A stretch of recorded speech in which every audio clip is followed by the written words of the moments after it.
है ना। अगर आप सपोज करो कि आप रिजर्व कैटेगरी में पैदा हो चुके हो,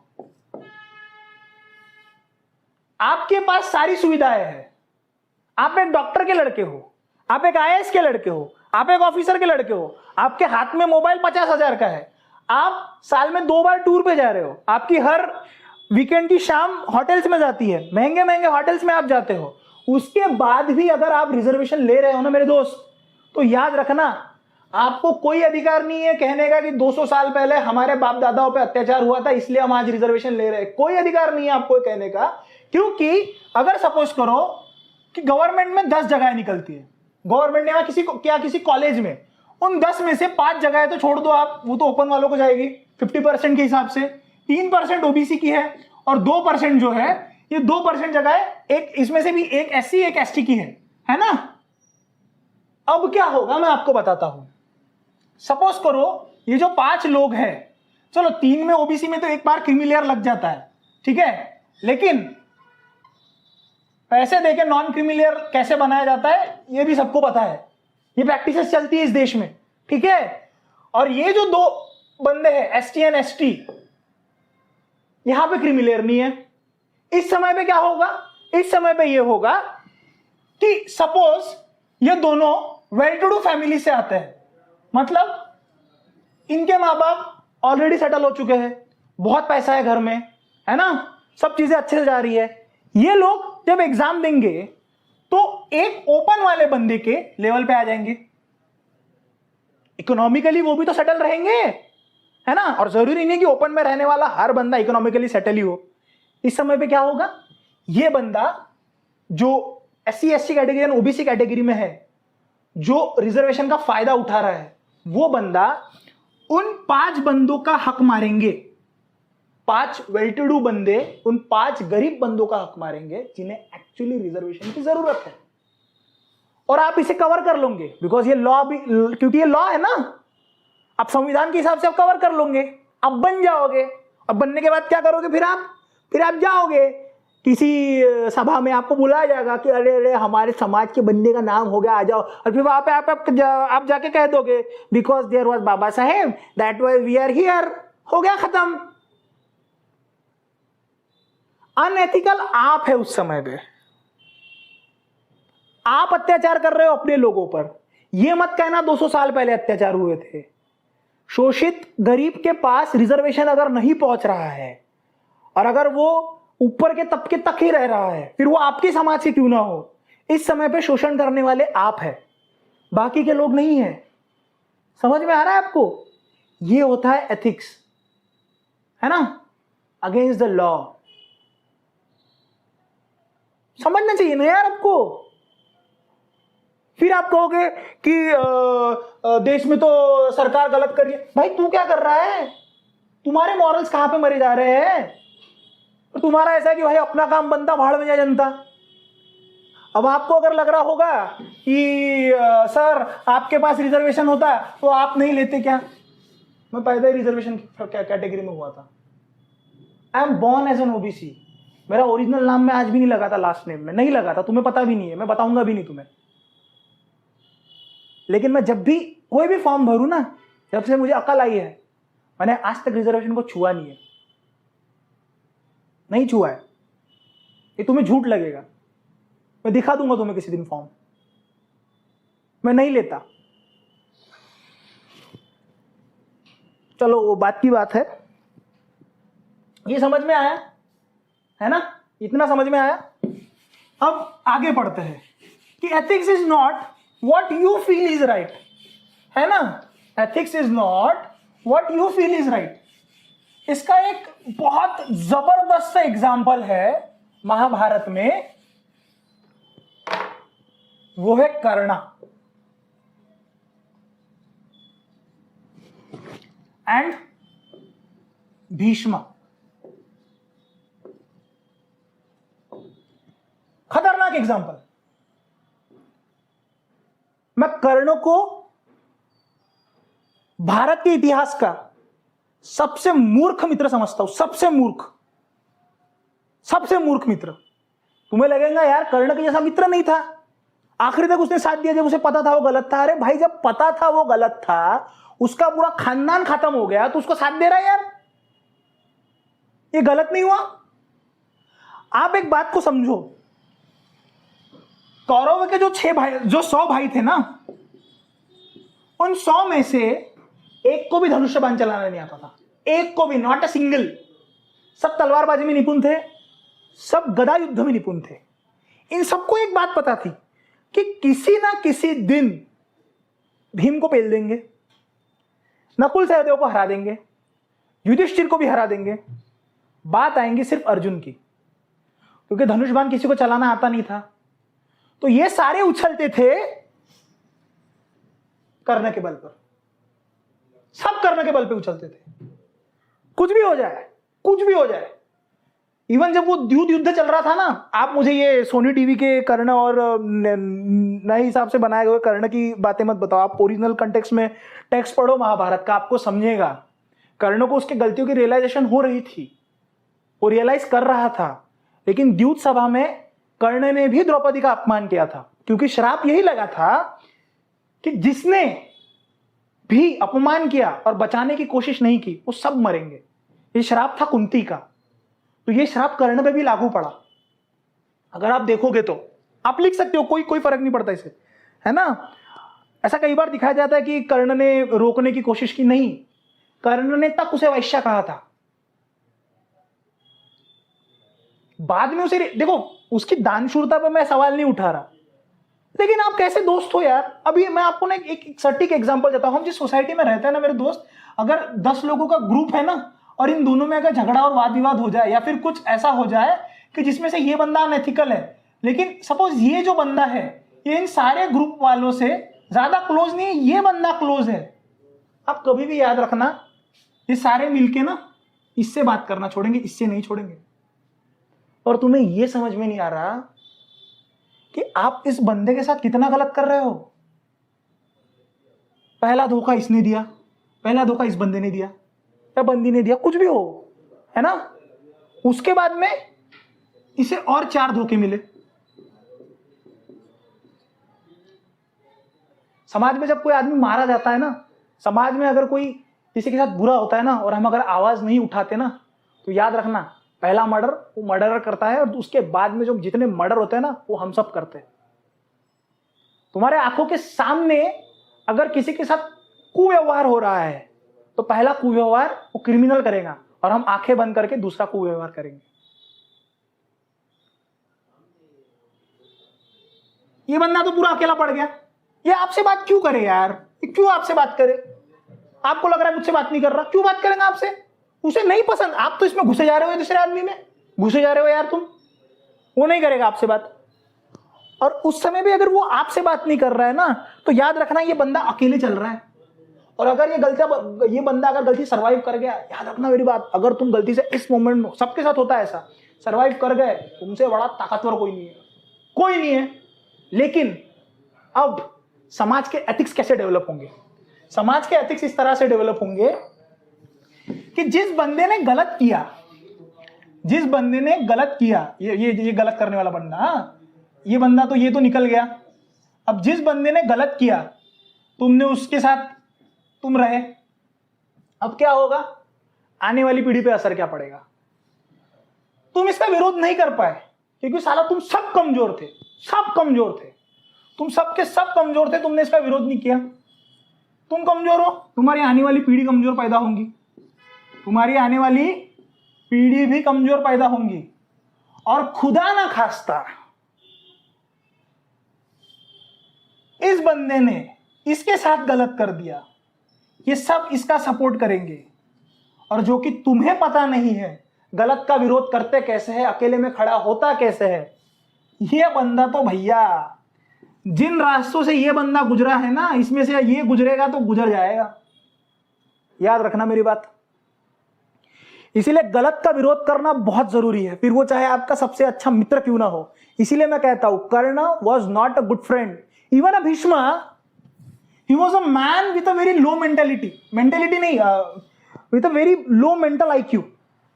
एक्चुअली आपने एक शपथ ले ली और आप उसी शपथ के ऊपर अड़े हुए हो यार।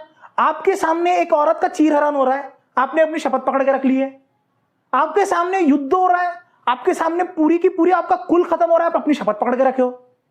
महाभारत के युद्ध का जितना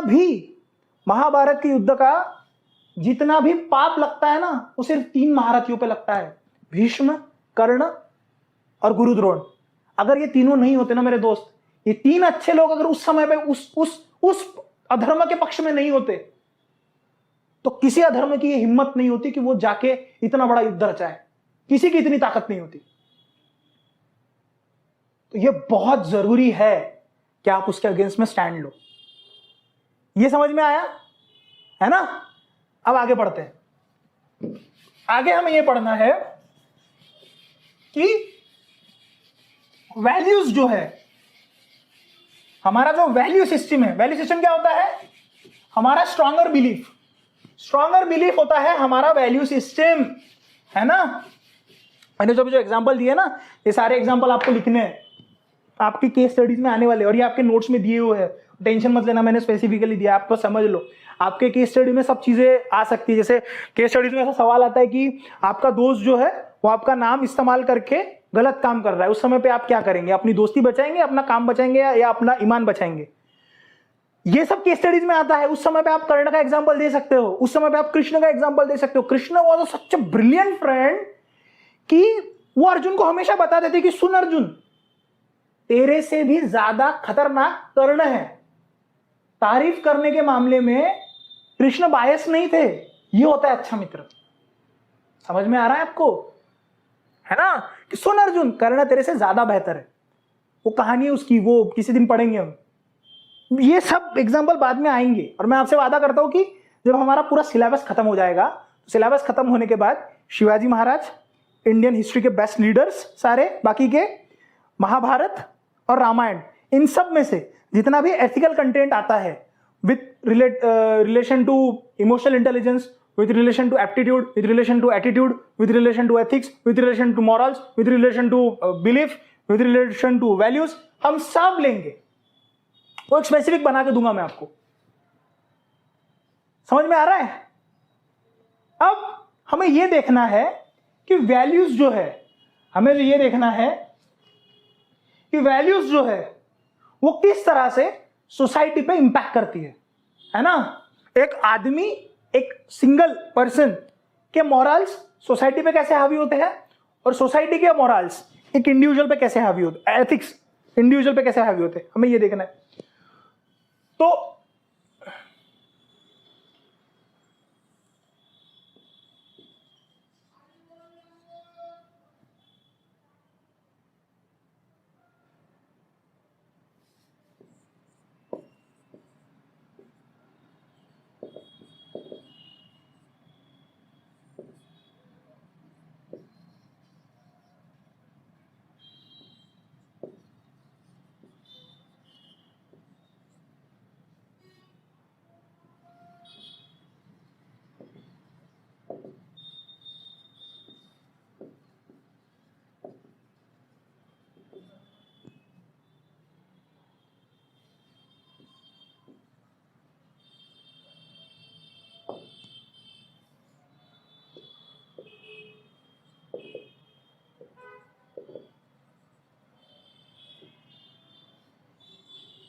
तो यहां तक समझा? अब देखो, इसे समझ के लो। अब मैंने यहां पे वैल्यूज क्यों लिखा? हमारे स्ट्रॉन्गर बिलीफ्स हमारी वैल्यू सिस्टम क्रिएट करती है, और जो हमारी वैल्यू सिस्टम रहेगी उसी तरह से हमारा एटीट्यूड एंड बिहेवियर रहेगा। तो देखा जाए तो value system he morals and ethics होते हैं। मैं ये कह सकता हूं कि ethics and morals, ethics and morals equal to values, but all values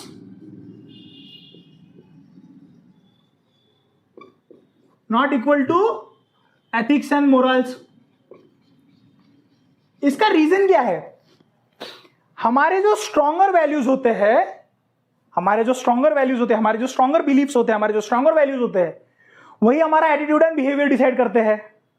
हमारे वीकर वैल्यूज हमारा एटीट्यूड बिहेवियर डिसाइड नहीं करते हैं. वीकर वैल्यू सिस्टम हमारी चेंज होते रहती है, और जो हमारी स्ट्रॉन्गर वैल्यू सिस्टम होती है वही बनता है हमारा मॉरल. समझ में आया? वही बनता है हमारा मॉरल, और मॉरल से बनता है एथिक्स. एकदम सही है ना? इतना समझ गया है ना सबको? तो अब देखते हैं कि जो वैल्यूज होती है, जैसे पॉलिटिकल वैल्यूज हो गई आपकी, कि आप किस पॉलिटिकल विंग को सपोर्ट कर रहे हैं. सोशलिस्टिक विंग राइट विंग को सपोर्ट कर रहे हैं, लेफ्ट विंग को सपोर्ट कर रहे हैं, न्यूट्रल विंग को सपोर्ट कर रहे हैं, है ना, सेंटरिस्ट को सपोर्ट कर रहे हैं, या सेंटर राइट, सेंटर लेफ्ट, बहुत सारे विंग्स है.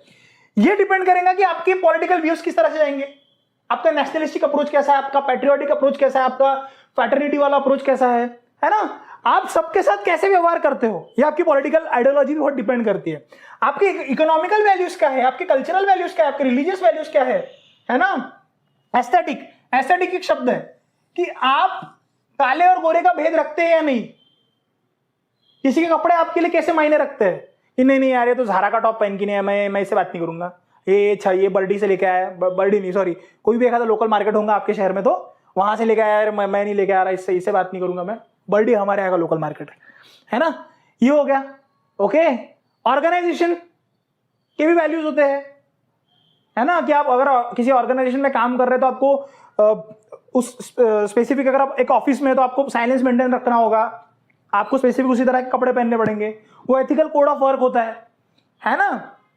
लेकिन अब क्या होता है कि किसी बंदे के जब इंडिविजुअल वैल्यूज होती है, किसी बंदी की जब इंडिविजुअल वैल्यूज होते हैं, उसकी इंडिविजुअल मोरल्स होते हैं, और सोसाइटी के एथिक्स होते हैं, या फिर सोसाइटी का जो वैल्यू सिस्टम होता है, वो एक इंडिविजुअल पे किस तरह से इफेक्ट करता है और एक इंडिविजुअल सोसाइटी पे किस तरह से इफेक्ट करता है.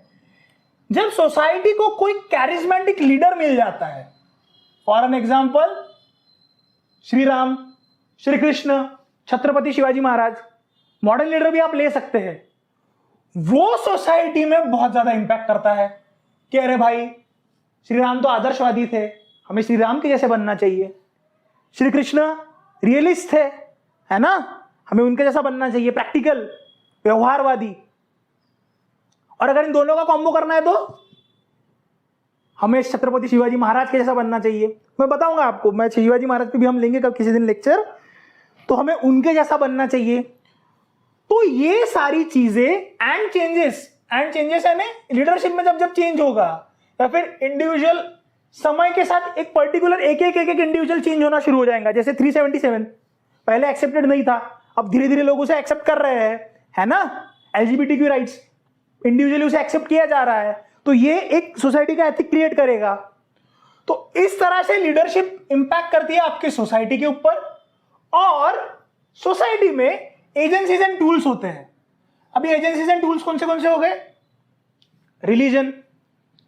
सोसाइटी में अगर आप रिलीजियस सोसाइटी में रह रहे हो, जैसे आप सपोज करो आप किसी ऐसे थियोक्रेटिक, है ना, सोसाइटी में है, जैसे आप सऊदी अरेबिया में है, या फिर आप दुबई में है, या फिर आप पाकिस्तान में है, जहां पे लॉज सेक्युलर नहीं है, जहां पे कॉन्स्टिट्यूशनल लॉ नहीं है, लेकिन उनका कॉन्स्टिट्यूशन भी रिलीजन के हिसाब से चलता है, तो वो उस तरह से इंपैक्ट करेगा.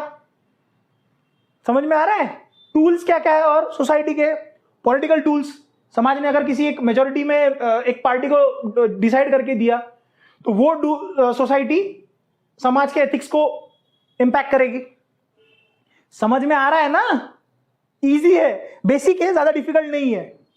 तो इस तरह से value system individual to society and society to individually matter करती है. समझ में आया है ना? अब आप देखो, आप जब एथिकली रॉन्ग होते हो, है ना, आप जब एथिकली रॉन्ग होते हो, तो आप अगर जब एथिक्स में रॉन्ग होते हो, तो ऐसा हो सकता है कि आपको पनिश किया जाए, क्योंकि वो समाज के होते हैं। आप पे बहिष्कार डाला जाए, आपको आउटकास्ट किया जाए, है ना। लेकिन अगर आप मॉरली गलत होते हो तो आपको कोई पनिश नहीं करेगा। दारू नहीं पीना ये मेरी मॉरलिटी है, लेकिन अगर मैंने किसी दिन दारू पी ली तो आपको कोई पनिश नहीं करेगा। लेकिन it can give you stress कि यार मैंने दारू पी क्यों, कैसे पी ली। It can take you into depression, it can give you an anxiety कि यार मैंने उस दिन कर दिया, सबको पता चलेगा तो क्या हो जाएगा। क्योंकि मॉरल पर्सनल होते हैं, एथिक्स सोसाइटी के होते हैं।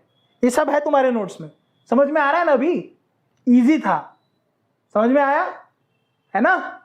आगे बढ़ते हैं, अभी सवाल करेंगे कुछ 3-4।